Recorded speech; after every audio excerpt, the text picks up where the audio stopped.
All right, what is going on, everybody? How in the hell are you doing on this fine, beautiful Sunday we got here? Feeling a little crazy today. I'm just kidding. No, I'm not. But you know, hey, I'm excited. We got a big week coming up. Oh man, I'm using this camera and it keeps timing out. And then I accidentally took a photograph. Yeah, no button down. It was kind of casual. I was doing a bunch of work around the house and outside and stuff. We were decorating pine cones for the Christmas tree to hang up as a Christmas tree ornament, and so I thought I would go ahead and wear a trash shirt that don't mean nothing no more.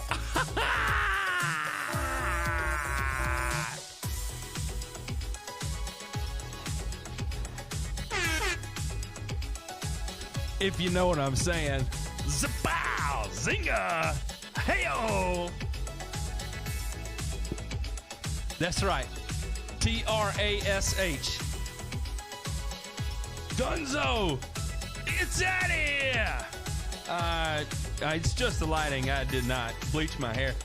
You know, back in the day, I had blonde hair, and it's just the light. I've got the lights here are shining down directly on my head. Makes it look like. Shout out to Keanu Ward, my favorite Canadian. Somewhere between he and B-Town. What's going on? He's got the wife tuning in. How are you doing, Emily? Thank you for tuning in. I apologize in advance for whatever it is we're going to be talking about today. I can promise you one thing, you will likely not find this show entertaining. Yeah, I think that's going to be about it. So, kudos for you for standing by your man, Emily, as he suffers through the next, I don't know, an hour or so. Maybe longer. I don't know. I'm feeling a little froggy today. I got my synthwave going. I put this playlist together for you, Real Low Dad, and I'll tell you why. Because you always have the best 80s sounding music in your videos, and I'm always jealous at the synthwave. Man, it makes me totally want to be friggin' Don Johnson, and so yeah. Hey, whoa, David. Squirrel count. We ain't doing no froggy count. It's all about the squirrel factor here. I'm keeping a log of all things gray mammals that are small and scary. I will. It's on my Soundstripe here. If you go to soundstripe.com, RLD. That's right. Entertainment is relative. So, yeah, before I came on to the show here, I realized that I had where I was uploading audio files to a host called Anchor. Anchor.fm is where I was hosting stuff. And I went to go upload a bunch of stuff and realized it was all gone. They had deleted the whole podcast, everything. It was all gone. Apparently, I violated some. What do you call it? I don't know. I had violated something that I wasn't supposed to violate. And so when I did that, I kind of got, kiboshed, brought back to zero. Yeah, I violated the terms of service. So. Anyway, I was looking for a new place to host audio, and the whole thing's part. Big shout out to DJ 80D. He was asked me to rip it and put it on audio, and I was like, you know what? It would be real easy for me to, especially like these live streams, just rip those into audio and throw them up as a podcast, right? Because some people don't have the YouTube Premium, where Basically, if you lock your screen or something, it's going to end all your audio. If you have YouTube Premium, you can lock the screen and do whatever, and it'll play in the background. But if you don't, then you're kind of at your wits' end. So I thought, well, this is great. I'll just I'll put it on podcast. So I went ahead and ripped a lot of videos into audio in anticipation of uploading them, and nope, not gonna happen.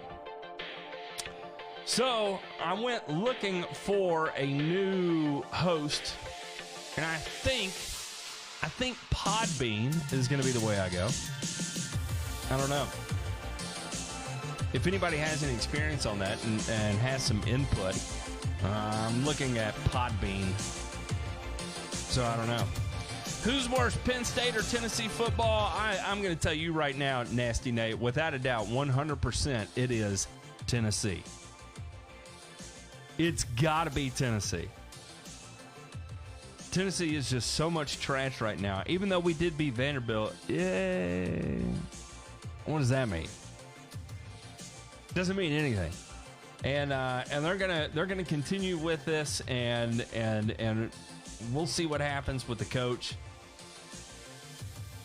I don't think they're gonna do anything with him. I think they're just gonna let him to continue to go out there and try and make a go of it. I will say this, the fan base is without a doubt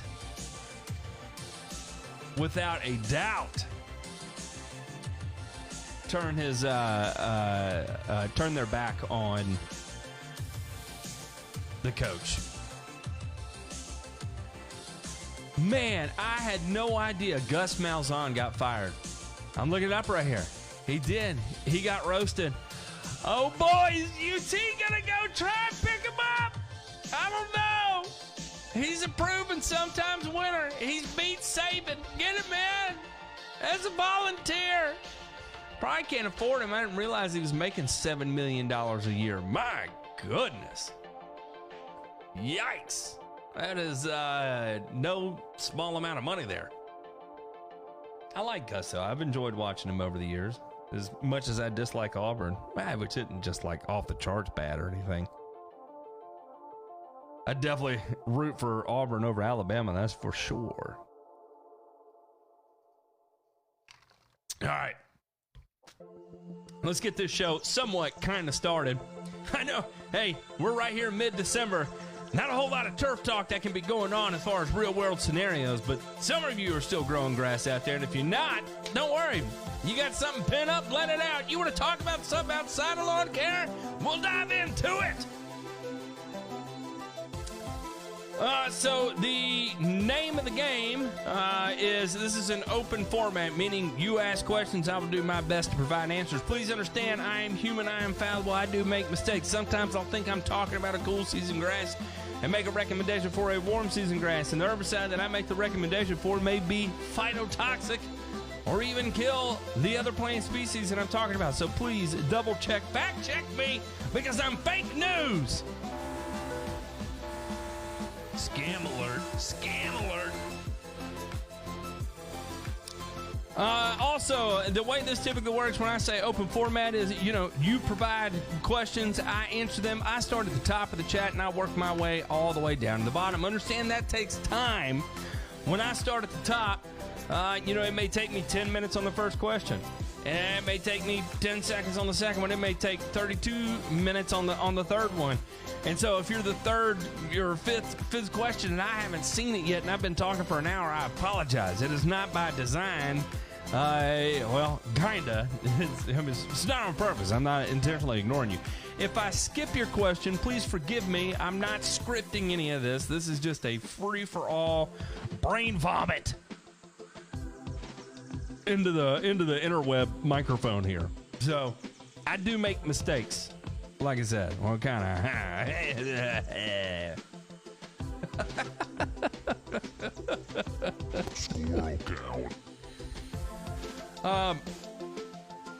What else? Also, I'm on delay. Not that really matters. I'm on about a 20-second delay. Unless you're watching on Twitch. If you were streaming this on Twitch, ain't gonna be a whole lot of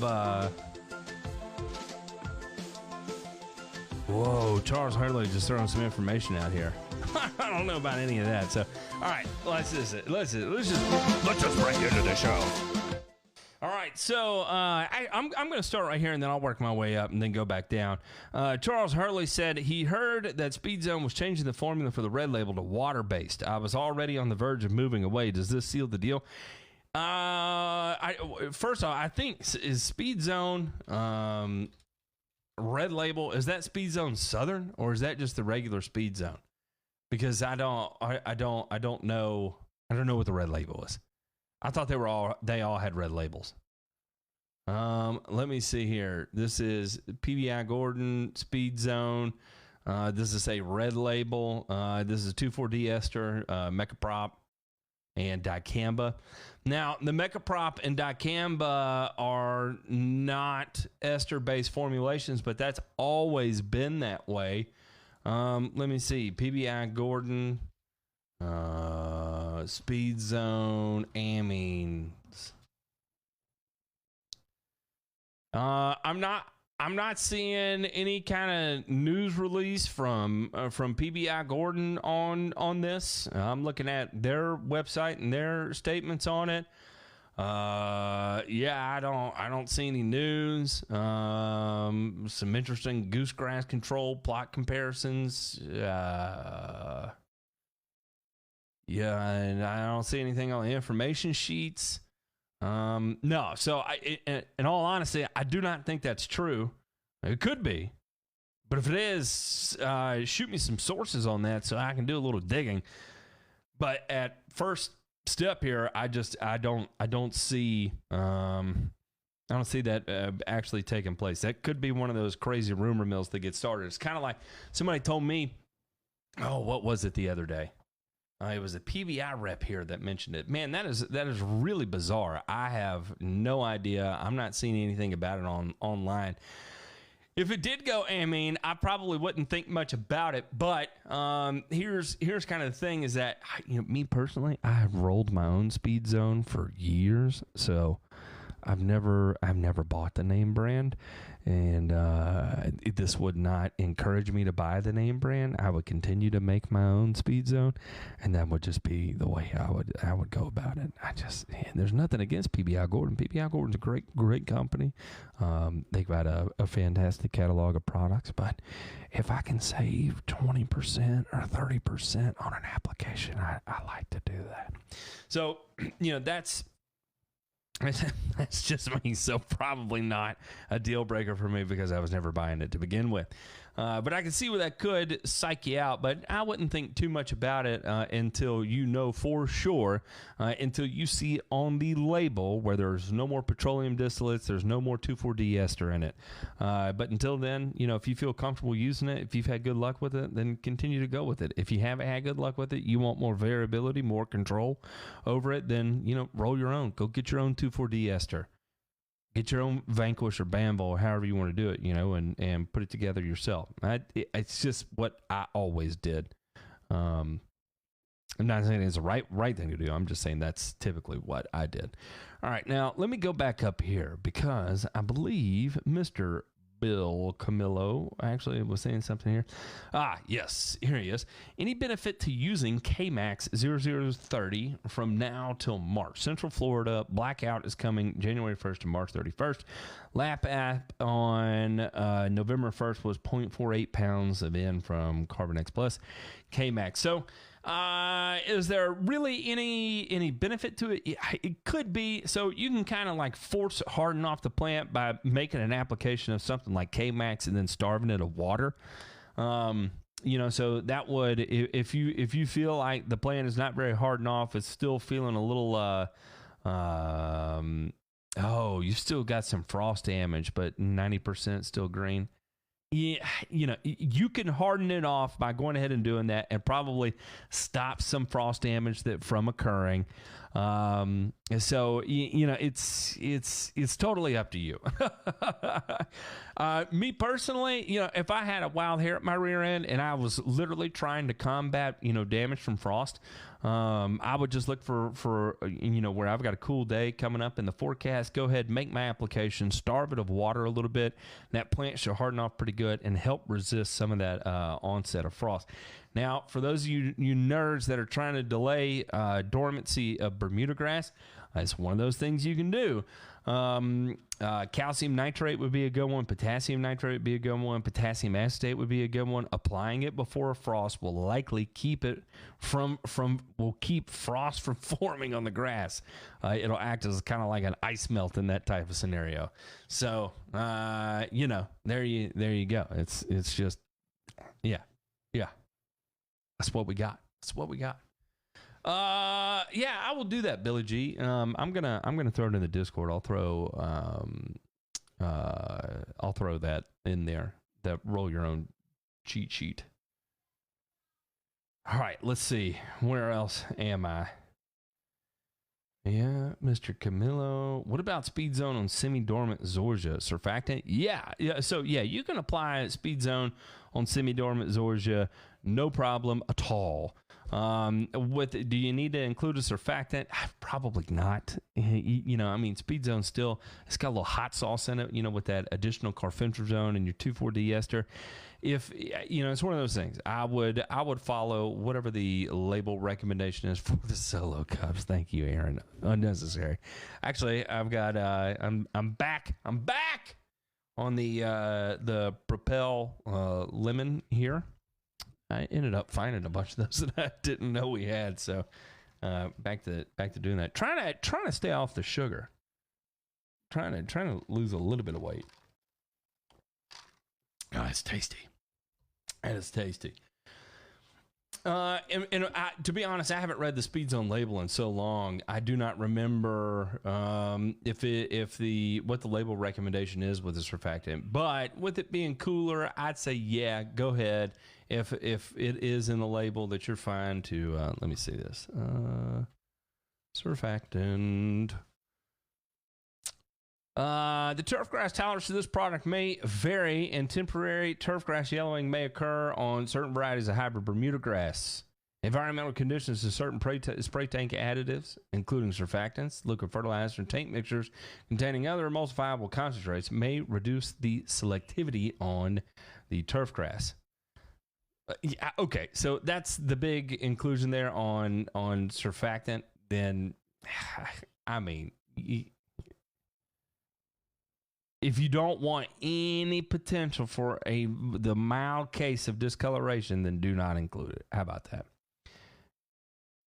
If you're nervous about any kind of discoloration. John said, I sprayed 1/8 of a teaspoon of Negate today. I made sure to shake well before measuring since Matt says it isn't in solution. Boy, John Falcon, you are funny, sir.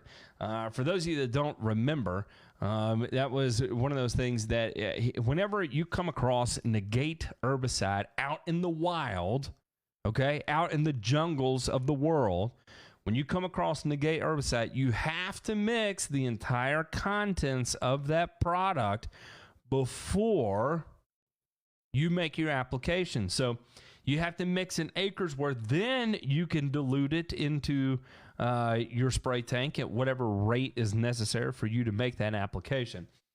But don't go in there measuring 1/8 of a teaspoon of Negate. Choking over here. Do not measure 1/8 of a teaspoon of Negate and split the contents of that bottle. That is not the way to go about it. That is not the way to go about it. Just check the label. It states right there on the label. And remember that when we're playing with these products, we shouldn't be playing with them, number one. And number two, the label is law. The label is law. And it's not necessarily there in that regard to tell you, hey, you ought to listen to what the man says. It's more so to say, listen, this product has a little bit of oomph behind it, and this is the appropriate way to use it so you don't end up screwing yourself or one of your customers. So if anybody ever makes a recommendation to you to just go ahead and measure out 1/8 of a teaspoon of negate. Listen, if anybody ever makes that recommendation to you, hang up on them, turn off the computer, throw the computer out of your window, throw your phone out of your window, change your number, change your email address, whatever the case may be. Reset your phone back to factory settings and never go back down that path that took you there. Okay? All right. We purged it. Let's see. Where am I? Man, there was a lot going on in the show before the show. That is for sure. I'm still trying to kind of sort through this. John's got jokes tonight. That is real funny. Turf type tall fescue transition zone for a winterizer app. Does it need to be applied while the grass is still green, or can it be applied to dormant grass, ground not frozen? Yeah, you can apply it to dormant grass. You can. Should you? Probably not. You should probably get it down while it's still thoroughly green. But, you know, as long as the ground is not frozen, technically, yeah, go ahead and get it down. I wouldn't think anything about it. And if you're in the transition zone, you're using a little ammoniacal nitrogen, it's going to help you out in the springtime. So if you got the opportunity and you got the weather, just go ahead and do it. Best ways to apply Brandon, I think Connor Ward actually did an entire video on this. I highly recommend checking out Connor Ward's video on that. It was great. It was great. Let's see. Are all macro and micronutrients equally available for foliar uptake? That is a hard no. Hard no. So it all comes down to the size of the molecule and how that molecule groups when in solution. Yeah. So no, definitely not. And there's going to be some that have a high enough molecular weight that it's going to alter the way diffusion occurs, and it's not going to have very high foliar availability at all. Like, for instance, you know, you're not going to be able to get a whole lot of magnesium through the leaf tissue of the plant, just like, you know, letting it suck on in, unless you're going through some pretty significant either chelation practices or maybe even some squirrely things like getting into the nanosphere. Nano fertilizers are going to become a thing. I'm telling you that right now. I've been watching this like a hawk over the last couple of years, and boy, that is going to be the next kind of frontier of all this. My daughter, I'm doing a live stream. I can't brush her teeth right now. Can you take it to mom? Thank you, sweetheart. I always brush my daughter's teeth, and so she brings me her toothbrush and toothpaste. I thought maybe she was going to come brush my teeth. That would have been a lot cooler. I need someone to brush my teeth before I go to bed at night. That's the way I need to do it. So yeah, no, they're definitely not. And it's kind of interesting, especially as you start moving into like the chelates and stuff. That's where it gets real weird. Like, you know, for instance, I'm in the process of writing an article about the different chelation types. And it's kind of bizarre. Like we'll say, for instance, like zinc sulfate sprayed as a foliar product has very high foliar availability. When you EDTA chelate it, it loses some foliar availability, but it gains root availability because it's less likely to react with like phosphorus or calcium once in the soil. And then if you take it to, you know, you can, there's obviously multiple different chelates that you can use, and each way you chelate that is going to alter the foliar availability of that product. I had this weird feeling somebody was looking over my shoulder. You ever get that feeling? And I look, and there's a camera pointing at. Let me see if I can do this. I'm gonna point a camera back at the camera. Oh, I gotta focus it. I've got it in manual. Look at this. Look at this. There is a camera sneaking around. What is going on? Where am I? I'm in the Twilight Zone. I think I can get this back to situated somehow. Focus. There it is. Shout out to AV. I left out the bad word. So, no, all macro and micronutrients are not equally available for foliar uptake. And I'll tell you, even some things that can alter the foliar availability to uptake is simply your water quality.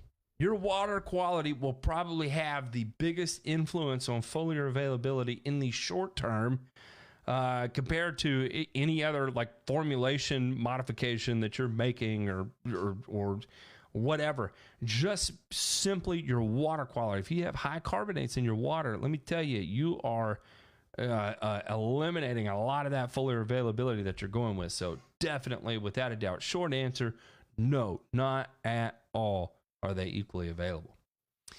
Oh yeah, we're back to the speed zone here. I think we already talked about that here. All right, let me go back over here. Okay.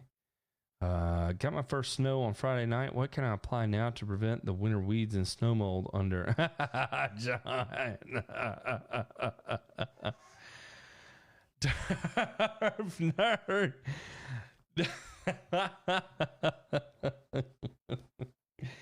I'm not gonna call him Uncle Turf nerd. I will call you Uncle David though. Yeah, I'm gonna freak him out. Uncle Turf Nerd got you some electric toothbrushes. Like, no, it's Dave. You remember Dave? I might have to call you Short Dave. That may be how they remember you, David Watkins. I'm sorry. It was a bad joke. I didn't mean that. I didn't mean to say that. You're not that short, David. I don't know why I did that. That's terrible of me. Put down contact fungicides for snow mold prevention today. It looks like my grass is snow covered. Ground cover went down over the fall Kentucky bluegrass Reno 2. Can it be spring yet? I'm trying to make my way through that. Yes, I wish, and it does sound like you legitimately. So what the hell? I'm so sorry. It did not come out right. What I was going through in my head, what I ended up saying out loud, it just was two totally different things, David. It was two totally different things. I screwed up. I messed up, okay? Okay. Yeah. Just stop while you're ahead.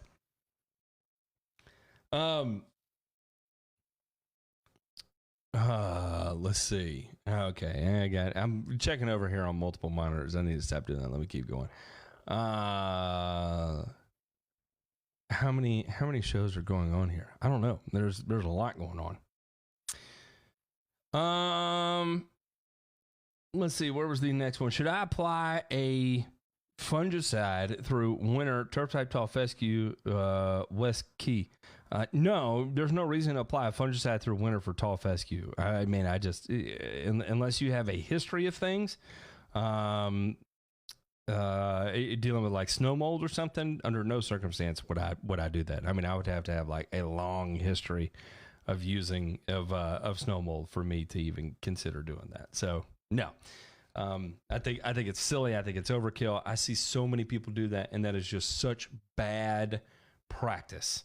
I mean, it's just bad practice that if you have no history of snow mold, you do it. Hey, look, I've been doing my brown patch fungicide applications, and I did my gray leaf spot applications, and now I'm just going to go right into winter hitting it with some more fungicide applications. Don't do that. Do not do that. You want to talk about being a good steward for the environment? That ain't it, okay? Give it a rest at some point. If the grass ain't growing, I promise you, you don't need to be applying a fungicide unless you're in a very specific circumstance. And I would say tall fescue in the transition zone ain't one of those circumstances. Okay. Aside from, what is this? What are you doing, Kenny Cooper? Here's somebody for toothpaste and stocking stuff.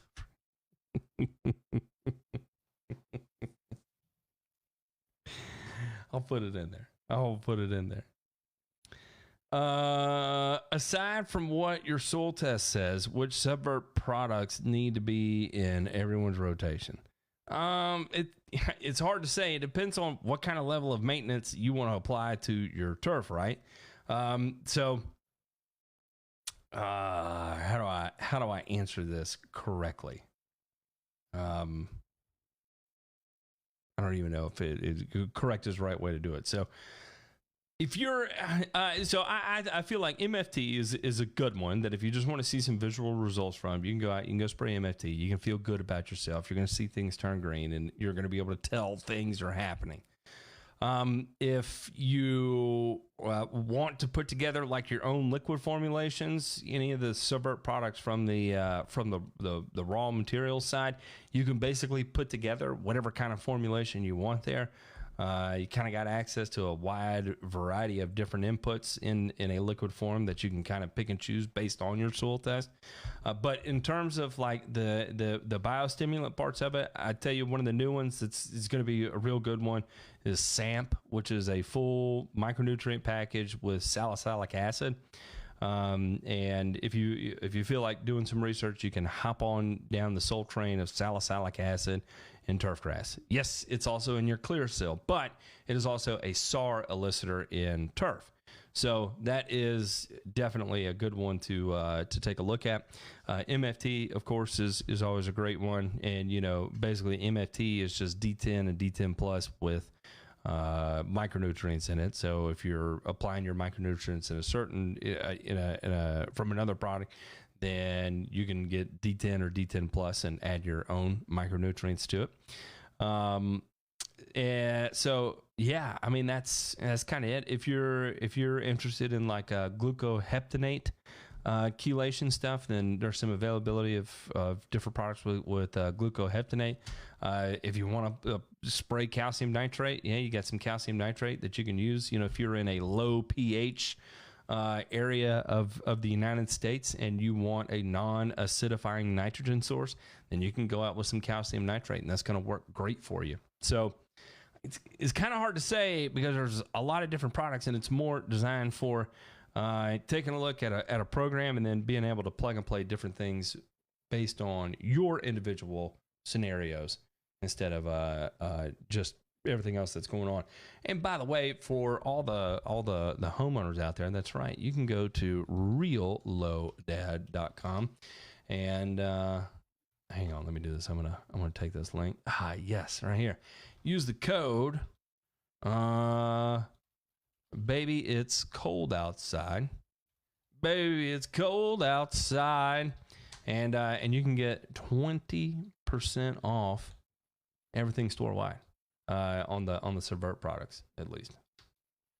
So feel free to check that out and take around and look at everything. And you know, I've been working really hard on expanding that product line, and the hard part about that is you know, obviously making sure that manufacturing efficiencies can be put in place. So that's always a good kind of fun one. And I think Mike did a good job of offering like some different multi-packs too. So if you want a multi-pack of something in there, you can reach out to Mike, and he'll get you hooked up on a you know, if you want like a gallon of this and a gallon of that and a combo pack or whatever, then you can definitely Mike will work with you on that. Also, if we're going into next year, if you're going into fungicide season, PPI would be a good one because it's a phosphite, and there's I could probably do multiple whiteboards on phosphites. Ryan Knorr did a podcast with the old turfgrass king, who I call the sports turf king, Mr. DeMay, and I believe they talked a lot about phosphites in there. So that's one of the ones that's going to be available as well. So, and silica, for those of you that are interested in silica, this is not a potassium silicate. This is it is a ultra fine suspended silica. silica dioxide that is fully available because of the particle size, and kind of an interesting thing there. Also a SAR elicitor. Potassium silicate is not always a SAR elicitor, but this one is good. This one is good. Kind of some interesting stuff. Kind of interesting. So how about that? How about that for the plug? Oh wait, I already did that one. Matt, obviously there's no perfect solution here, but are there any tips or tricks to applying pre-emergence in such a way that minimizes effects on root growth? No. Kinda, yes. Choosing the right active ingredient for your type of scenario, but it's kind of the name of the game. So I'll tell you this right now, Timmy, is that what I have in the lab right now is a product that we've been working on that we are colloquially calling Prefix. Get it? Prefix. You apply as a prefix like before or with your pre-emergent. And I'm going to have a big write-up coming out about that, showing what the effects of it are when applying alongside your pre-emergent. And you're going to see no discernible difference between an untreated control that had no pre-emergent applied and the product that had the prefix applied versus the ones that had dithiopyr applied. And you'll see significant stunting of that root system that takes place. That product is still being developed in the, kind of back to that whole manufacturing efficiency thing. It's still being toyed around with. But that product is designed specifically to counteract the effects of pre-emergence. And that's kind of what I've been doing with my time here lately. Can you adapt the climate appraisal forms monthly inputs to an every 6-week app program? Is it as easy as just adding the current month's inputs with half the next month's inputs? Yes, for the most part. Yeah, I would say that's really about right. I think there's nothing really special you need to do there, and I would say that would work plenty well for what you're trying to do on a 6-week interval. I tell you what, I hate this frickin' stand because I realize it's, look at this. Look at this. I need to scoot this forward and I'm adjusting it. The focus isn't focusing right. Look, it's still not focused. Who shoots video in manual focus mode? Probably Ryan Knorr does, doesn't he? Ryan, with your manual focus silliness. It's out of control. All right, I got it. But yes, in a very simple way, Bill, you can definitely do that with the climate appraisal form. Definitely. Let me see if I still have that. I think I can do this. Then I can do this. And I can do this. And so for those of you that are playing along at home, if you want to use something here now, you have to input your own soil test values, right? And you have to input your own average temperatures, right? I don't do all that for you, but you can play around with that, and it will put together kind of a monthly NPK requirement and then a total yearly NPK and minor requirement. And like I said, it's easy in the sense too that you can also put in a soil test. Like literally you can throw in your soil test values for PK, Cal, Mag, S, Fe, and manganese, and it will spit back if you even need to be applying that, right? So based off the climate appraisal form and as kind of the meat and potatoes of this. So you can check it out. I'm still working on it. It kind of sucks. But I'm trying. I'm playing around. Ben Brickman says, Matt, can you send the URL for the Discord? Yeah, if you hit the join button right there, if you hit the join button, it'll be under the community tab. Would you recommend granular or liquid insecticide in July for grub prevention? Lawn not irrigated in Ohio.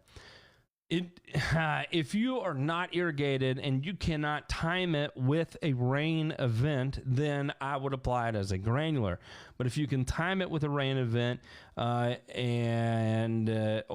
irrigate it in, then I would apply a liquid. I prefer liquid over granular for whatever my own psychosomatic reasons are. I'm not saying it's legitimate. I'm just saying that's my own weird brain thing that I have versus using a liquid or granular. I would prefer to use a liquid when I'm using a pesticide.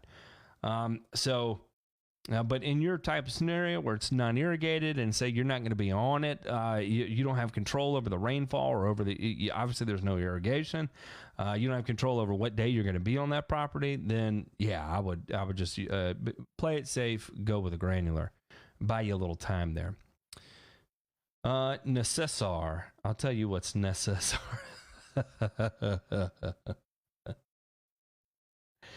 Do you ever factor in the amount of nutrients trees take from the soil in a turf program? No, because that's a difficult one. I'm not aware of any research that can give you an accurate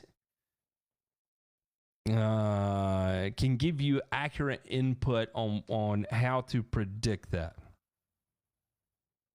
Because there's going to be a lot of variability between different tree species. There's going to be a lot of variability based on where the feeder roots are located. It's going to depend on what kind of concentrations are in the water it's taken up. It's not real simple. There may be some models out there, and I'm really racking my brain here, and I'm just not familiar of any models that would tell you there's kind of a best guess estimate what to expect from that. So I would definitely say no, you would not factor that in because it's a little bit difficult. Got my Lawn Rebel hat yesterday for my only Christmas present. Heck yeah, baby. That's what I'm talking about. Rickwood turf time. Me too. When can I get nano fertilizer? I don't have any nano fertilizer. What are you talking about? Hi, I have some snow and minus 14 Celsius, and I'd like to know what you recommend to apply to the grass right now to bring it back to its rich green color. So if you have snow and minus 14 degrees Celsius, I would apply sunshine, heat, and springtime to bring back your rich green color. You can't do anything until your weather conditions are more favorable or are conducive for the growth of grass. At minus 14 degrees Celsius, you're below freezing, and it's not until you probably get up to 20 degrees Celsius. It's probably a little hot. Yeah, maybe 18 to 21 degrees Celsius that things will start to kind of resume to normal. Until then, there's nothing you can do except sit on your hands and be patient. Is that the NSA watching you? No, it's the fan factor watching me, as a matter of fact. If you'd like to have fun there, you can go play around on the YouTube sphere. Back, I'll throw a little link up here. And while I do that, here let me do a little. I'll do a little background music. Why is it when I do that? Okay, there it is. Ha ha! All right, you can check it out. Okay, we'll keep going here. If we counter effects of pre-emergent with your fancy new product, will it stop crabgrass from breaking through? Yes, because it is not working against the pre-emergent. It's working in favor of your desirable turf species, not things that are establishing from seed. So it is going to have a bigger effect on an established turf grass because of the uptake mechanism on it. So it's more of a foliar uptake type of product, more so than a root absorbed uptake. There may be some kind of secret sauce there that we're still trying to just understand a couple things more about it, and then I'll be able to kind of clue you in on it. Hey, Matt, will Carbon products be returning this spring for the DIY market? I'm scared. There ain't nothing to be scared about, Jonathan Brothers. The one thing I can promise you is that without a doubt, there will be no Carbon Earth products returning in the spring. But that's not to say that there might be some interesting products for you to try in the spring. Okay? That's actually, I'm divulging too much information there. I don't know. How about that? I'll just leave it at that. I don't know. There's nothing to be scared about, Jonathan. I promise you, there's nothing to be afraid of. If people are here, do you really need to ask what level of maintenance they're doing? That's a good point. John is on point today. Super hyped up. Hey, some Subvert whiteboards would be great. Just the thought. Yeah, that is true. I should do that. But really, I would just have to go about it from the standpoint of just building programs. Like, I would just have to do whiteboard videos on building programs, because the Subvert product line is designed for you to have ultimate flexibility in building your own program. Right? It's categorized into biostimulants if you want to use biostimulants, micronutrients, and foliar fertilizers. And you can kind of build out whatever program you want to run. So I think the appropriate way to handle that is through building your own programs. And then I will demonstrate building your own programs utilizing the Subvert products. Maybe go about it that way. I think that may be the way to do it.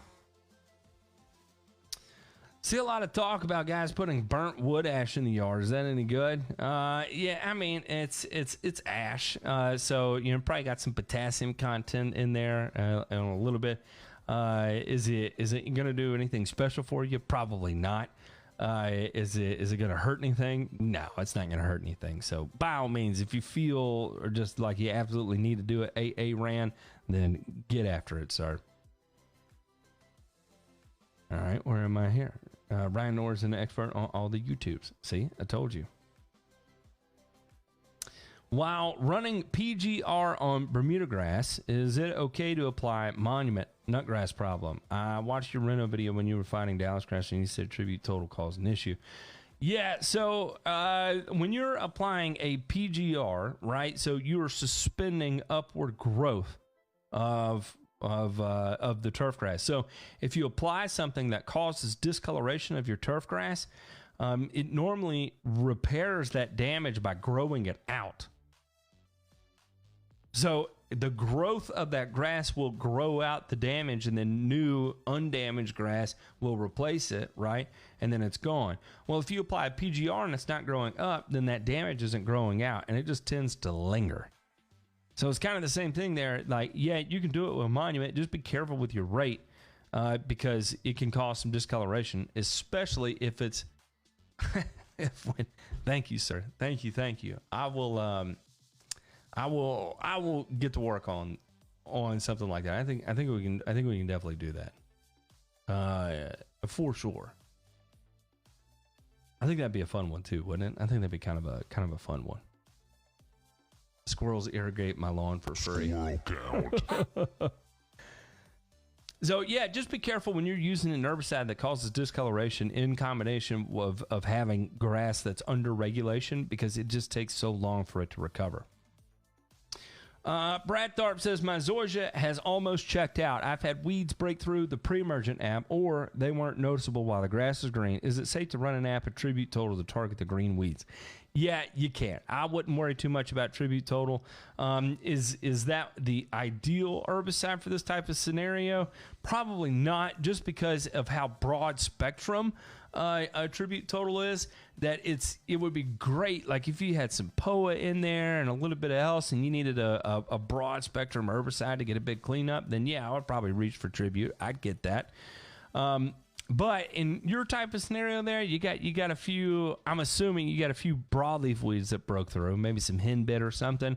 Then I'd probably just use a 3-way because it's so much cheaper. But sometimes you're just stuck in a situation where you only have what you have, and you got to make an application based off what you have in your garage or whatever, or on your truck. And then, yeah, by all means, in that type of scenario, yes, tribute total will work for you in that scenario. What is going on here? Oh, be prepared for a long list of rules. Look at that. Oh yeah, where is it here? We can do the I forgot. We can do the Lawn Forum Discord. Does anybody have a link for what is it? The lawn? I think it's just the lawndiscord.com. Lawndiscord.com. There we go. You can check that out. Still on Windows XP, of course you are. Got a 180-year-old black oak in the yard. Grass and tree get along fine. Look at that. At what point, late fall, like now, in transition zone, tall fescue, temp growth, am I wasting money on adding water-soluble sulfate of potash? So I would base it all on upward growth, right? So as long as you are experiencing upward growth, then yeah, you can go ahead and continue putting down your sulfate of potash. But if you're no longer getting upward growth, I would cease all spraying of that until upward growth returns. Because it is you don't want to go, especially something as costly as that. You don't want to go making a significant number of applications only to lose it to the atmosphere. I mean, you're not going to lose it to the atmosphere, but lose it due to leaching, right? You know, those are cations. They're going to leach pretty readily. It's pretty soluble. So you have the opportunity to lose it a lot if the plant isn't using it quickly. Well, if you're not experiencing upward growth, then the plant isn't using it. So under no circumstance would I be applying, especially an expensive product like soluble sulfate of potash, if I'm not experiencing good growth. So I would definitely hold off from this point until, say, like February or March, on the verge of your next explosive growth cycle, to start kicking that back in and making those applications. Because that could get real expensive real fast without a whole lot of benefit out of it.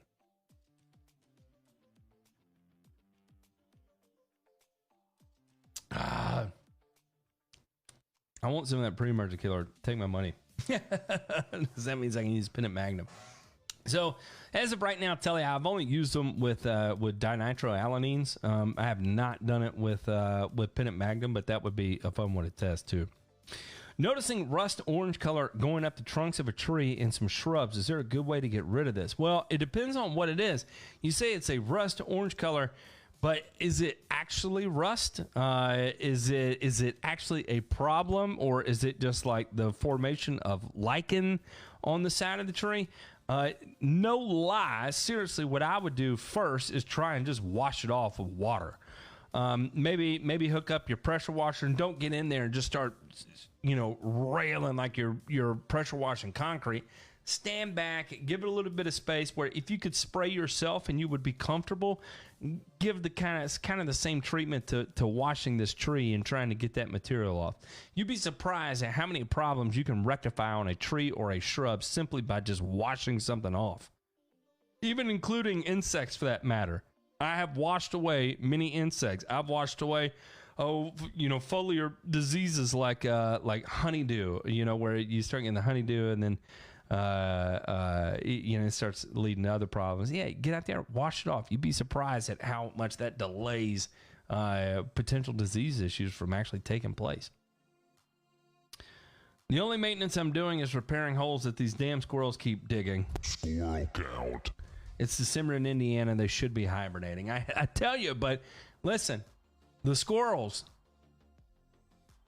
are hungry, man. They're ready. Look out. They're ready for winter. They're just preparing. Don't hate on the squirrels. Is there a better way to go out with round one of pre-emergent if you're looking to seed small areas than prodiamine in non-seeded areas and mesotrione in seeded ones? Cool season.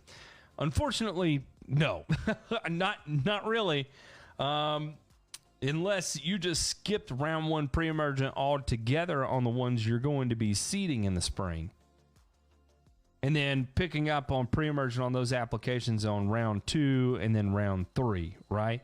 Or you know, say you forgo your round 1 pre-emergent, then come back either round 2 or round 3 with like a max rate of dimension or something like that would be another way to do that. But no, I mean, there's not really anything specific that you can go to that's just going to be like a total game changer for you or whatever. Ah, there it goes. That's going to be seed safe for you in that type of scenario. You know, mesotrione is going to be it. And, you know, we all know about how effective that is for that type of situation.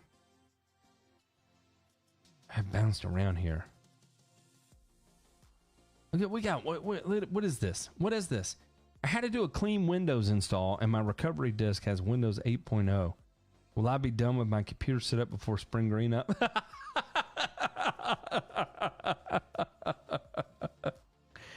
Windows 94 was the best. There, what?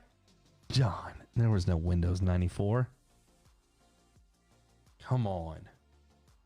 Mac is great. Man, what is in the nerd thing is going on here? Look at all these people. Steve Willie wants to know if grass grow on the moon, what you guess it? What Friday would you guess it would be? It sounds like a drunk Harry Carey kind of question here. And I would say I'm gonna go ahead and go out on a limb and say it would be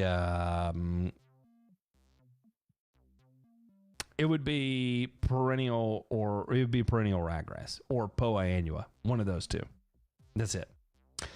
Would depth carb get more value applying it after a spring Bermuda scalper during the peak of summer heat? I'm not sure I understand quickly how it works compared to other liquids.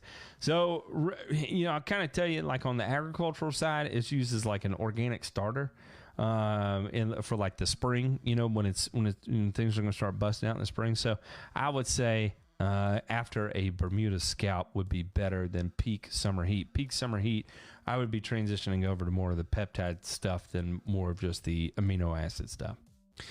I thought he said WAP for life. Oh, I get it. John is so funny. Can you force upward growth with cytokinins when the yard is putzing along in the late fall, 50-degree weather? I really miss mowing. With cytokinins, probably not, but you could with gibberellic acid. You could definitely get a little squirrely making some gibberellic acid applications, like real squirrely, to the point that you could even possibly cause some turf injury. So you would want to do so at just the most minute rates imaginable. And you got to remember, like when people are doing this, I think they're applying like less than an ounce per acre when they're applying things like gibberellic acid. So be ultra careful. Bill Cruiser, UNL, it did some kind of information where he was studying the effects of gibberellic acid, because gibberellic acid, what's going to make it upward growth, right? Doing some gib acid and PGR applications, and man, it would just track on his shoes during an application, and the grass would be 2 inches taller on his footprints. It's pretty amazing seeing him work with that. I don't ever do any work with gib acid, so I can't tell you, but just based on what I saw there, it looked pretty intense. And I would say that might give you your best chance at being able to cut. Getting rid of the honeydew is spraying my wife.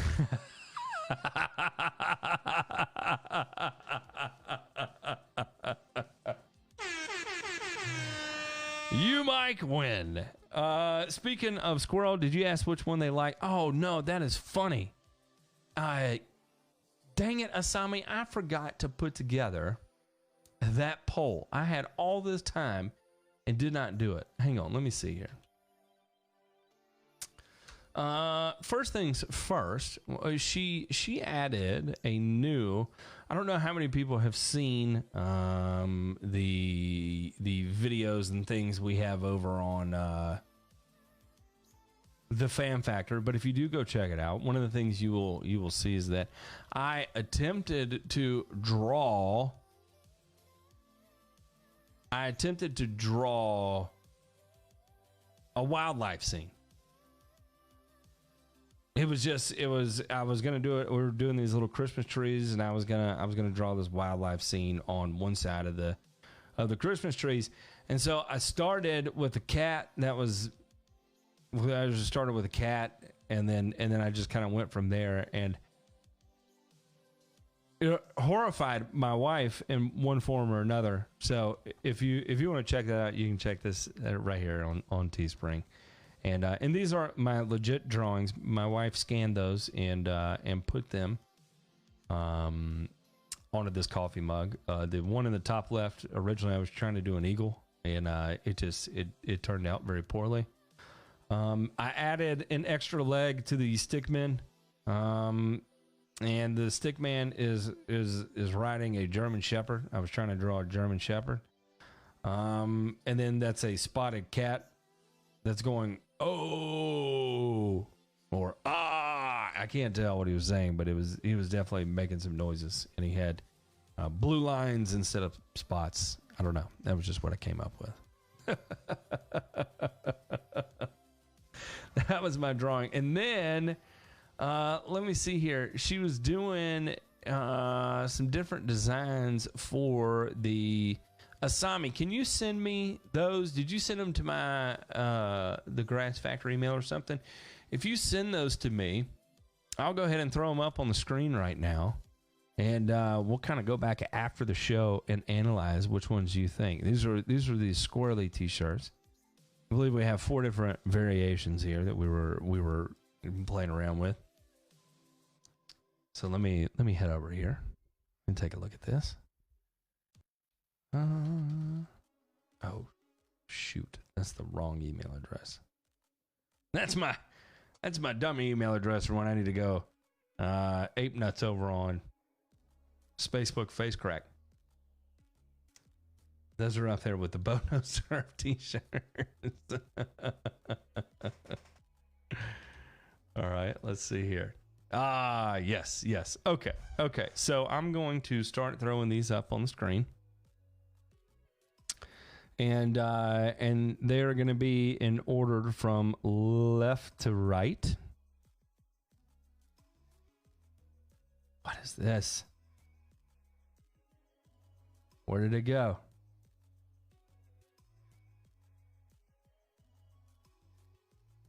Oh, they're PNGs. Okay. All right. I can work with this. Hang on. Let me turn up some music and let me get started on this.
Hang on, I'm getting here.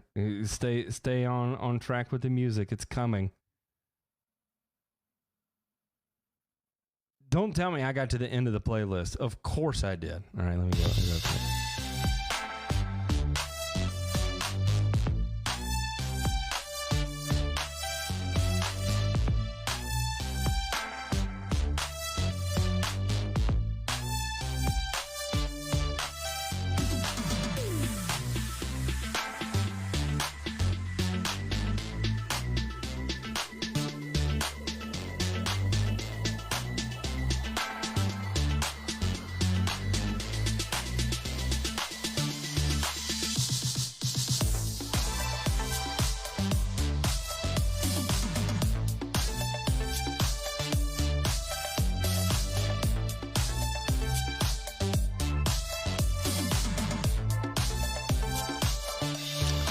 right. Here we go. So this is what I need you to do. Just answer in the chat here.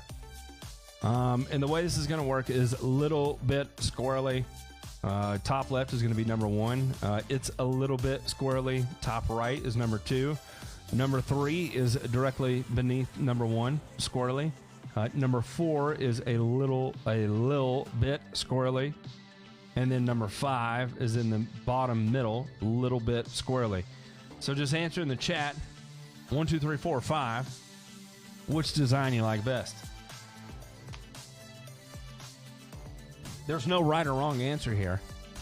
The only people you have to worry about is whether or not my wife is going to kick the shit out of you.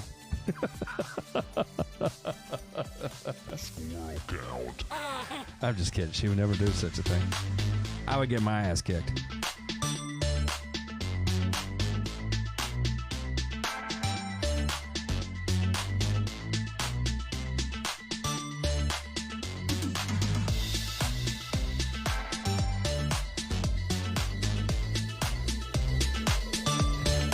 That's good voting music. Do you hear that?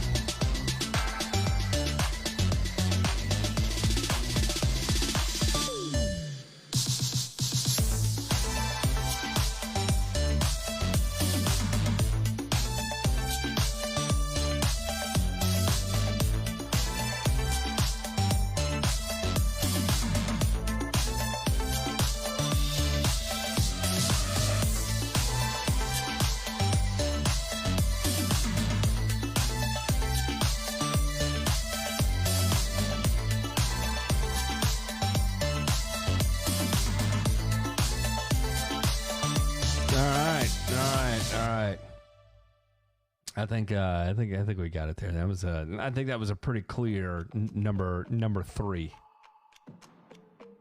Stop the count.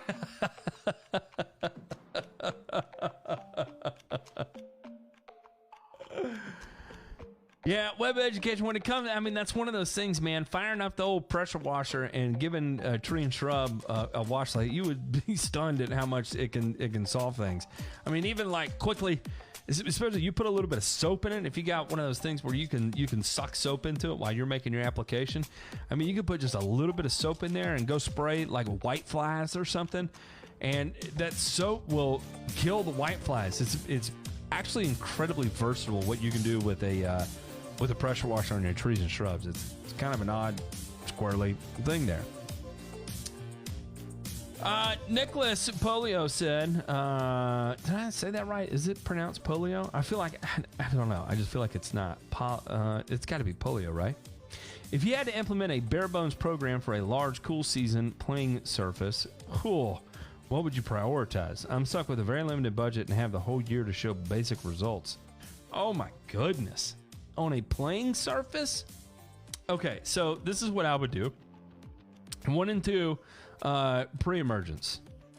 I mean, that would just be, without a doubt, what I would suck that into. Number 3 is additional seed. 4 is some sort of fertilizer. I mean, even if you're just getting straight nitroform, I wouldn't use nitroform. I would probably use something like methylene urea, just like a straight methylene urea, and go ahead and put that down at the highest rate you can, that you can afford to, and then mechanical aeration. I mean, that is about as cheap as I could put it together. It's going to be a basic result, but I still think I could develop a pretty decent playing surface if I just had that. I think I could do it with that. It's not, again, man, Nicholas, that's one of those things where it's total cutthroat, right? Because you start, I don't know, man. That's a tough one, but that's what I would do. I'd make sure I get my pre-emergence down, and while I'm planning to make my pre-emergent applications, I'd go ahead and bake in there the cost of a post-emergent application too with each one of those applications. At least 1 good fertilizer round. I would try and get 2, 1 in the spring, 1 in the fall. Maybe like triple 13 in the fall, and then like methylene urea in the spring, something like that. And if you don't have the money for that, then I'd probably do something like a Oh, golly. What would I do? Just maybe like a straight map or something, 1152.0 in the fall, or a DAP, an 1846.0 in the fall, depending on your soil pH. And then in the spring, go with something like a methylene urea.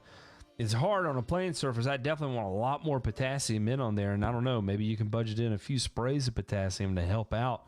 But boy, yeah, that's a tough way to go. I'd like to talk to you more about it. Maybe that's something we can talk about off the air, because it's kind of interesting. It gets me thinking. Nut said you'll be a boss on the moon. Pete can grow tall fescue on the moon. I would put money on it. I would too. I would too. The elves forgot to move last night. Oh man, bunch of lazy ass damn elves. Matt, in your spraying days, did you use a defoamer? If so, which one? If not, how did you handle foam and tank mixes? So it was seldom that I needed a defoamer. Like if I had a lot of nitrogen and a lot of potassium and like simazine in my tank, it would foam pretty damn bad. And I would get the defoamer at site 1 and just put a few ounces in, and it would knock it down enough where I could continue spraying without a whole lot of air being sucked into my line. But really, that was the only thing I was ever spraying that just created just an excessive amount of foam that would create a problem for me with my agitation system. Now, I had a big paddle agitator, right, that looked like a prop on the rear end of a boat, and it was, man, let me tell you, it could move around 600 gallons like you have never seen. I mean, just absolutely violently rotate 600 gallons around in that tank like you've never seen. So, you know, you start adding, and for whatever reason, man, it was always, when you start getting your potash rates up and then add simazine to it, oh, it was just unbelievable. Straight simazine wasn't that bad, straight potash wasn't that bad, but those two come together and it was nasty. But I would just get whatever cheap generic one they had at Site 1 and spray it in there while I was mixing it. Normally that was good enough for what I needed to accomplish. Having a time finding a link for our Discord. Any help, guys? Billy G, yeah, here as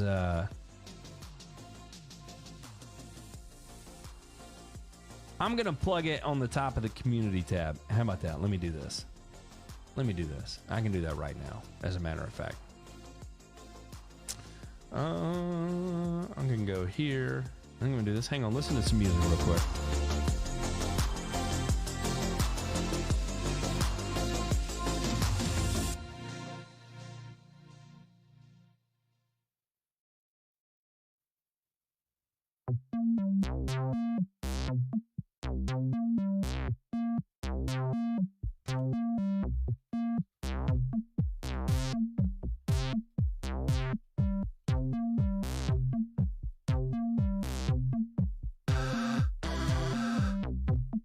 All right, there it is. I just threw it up on the community tab, and you'll be able to see it right there. No problem. No problem.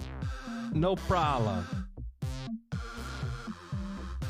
I will stick to my grass, Telecoman. I do not plan on drawing ever again. Listen, there's nothing. I can't draw my way out of nothing. I can hardly write my name. I promise it looks like I've got some kind of special problem going on. It ain't all right, whatever's going on in my head.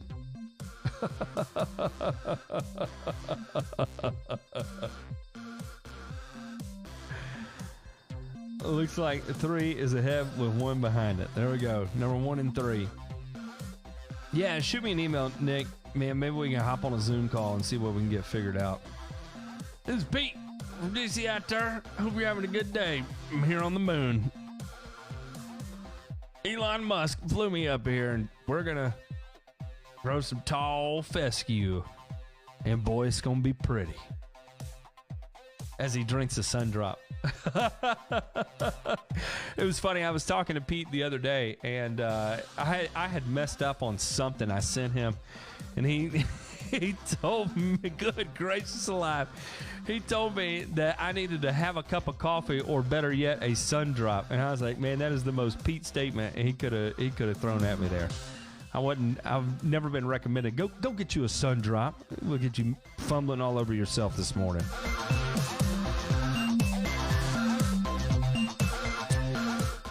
So for those of you that are playing along at home, my plan is that I'm going to take all my video content live stream wise and rip them into a podcast, and I think I'm going to start working on that and getting it all added, but I'll go ahead and post the link. I do not have anything uploaded yet. I'm in the process of ripping all those. It's a lot of audio that's going here. Like right now, I've got it going in the background, and I'm on show 125 on the live stream. So still have a long way to go, but I'm ripping all these as audio, and it is going to be going up on... this will be on Spotify, Apple Podcasts, Google Podcasts. You pick your poison. SoundCloud, I think I can do it on SoundCloud, no problem there, Izzy. And this will be the direct link if anybody wants a direct link for whatever reason. At least this will get you access to the, what do you call it? This will get you to the RSS feed. Yeah, T-Dot, I'm not going back to that. I'm going independent. Making every kindergarten kid jealous. Listen, Rick, from a young kid, I never wanted anything to do with drawing. I mean, I detest it. I despise it. I feel like I waste so much time when trying to draw something. It feels like a time suck. It's kind of like watching a movie for me. Watching movies gives me anxiety, especially if I go to a theater, where when I go into the theater, it's daylight, and then when I come out of the theater, the sun has gone down. You talk about it's almost to the point of like causing depression for me. I hate watching movies and going to the movie theater. It freaks me out. In one way or another, I kind of feel like drawing is the same thing. I'm not into it. I'm not. I'll do whatever kind of math you want to put in front of me, but I'm not doing any of that. I'm not drawing. I was thinking creeping red on the dark side of the moon, and no, I haven't been drinking. I do not believe you, Steve. I do not believe you.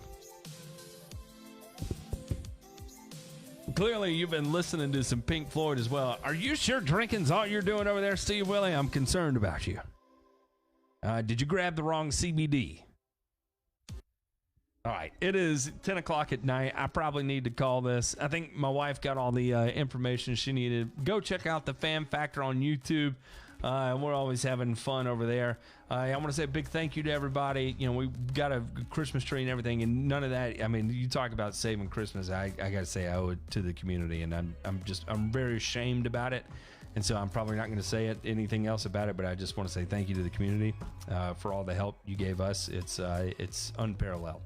And that's all I'm going to say about it, because I'm just humiliated. But on the other side of things, she works her rear end off on that. So go check out the Fan Factor, like you said. By the way, and don't forget, Real O Dad has Baby It's Cold Outside as the code to save 20% on all Suburb products on his website, realodad.com. So go give him some support as well. It's kind of nice about being here in Knoxville. He gets a little bit on the inside what's going on.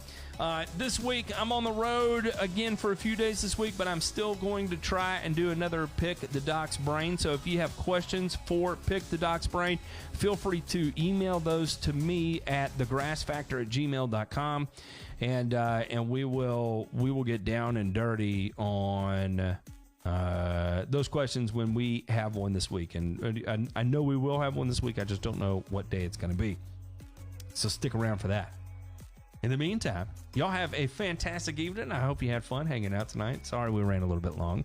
I have a good time. No, Steve, happy Christmas and Merry New Year to you, good sir. Listen, Steve, I love you. I don't care how old you get. I hope you remember that. Age is nothing but a number. You're a fine wine, Steve Willie. I don't care what they say about you. All right, everyone. Y'all have a fantastic evening. We'll catch you on the flip side.